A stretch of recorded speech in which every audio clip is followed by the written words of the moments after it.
Pagbasa mula sa aklat ni Propeta Daniel. Habang ako'y nakatingin, may naglagay ng mga trono. Naupo sa isa sa mga ito ang isang nabubuhay magpakailanman. Kumikinang sa kaputian ng kanyang kasuotan at parang lantay na lana ang kanyang buhok. Ang trono niya'y nagniningning. Ang mga gulong nito ay apoy na nagliliyab. Waring agos ng tubig ang apoy na bumubuga mula sa trono.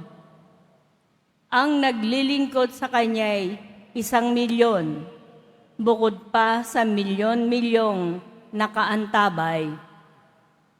Humanda na siya sa paggagawad ng hatol at binuksan ang mga aklat.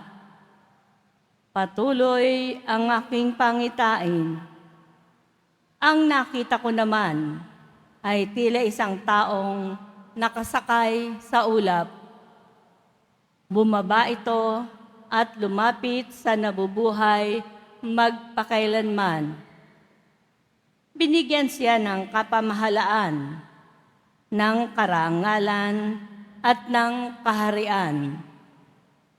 Siya ay paglilingkuran ng lahat ng tao, bansa at wika.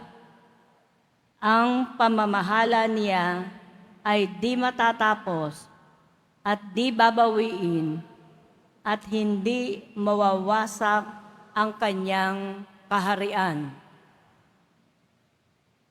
Ang salita ng Diyos. Salamat sa Diyos.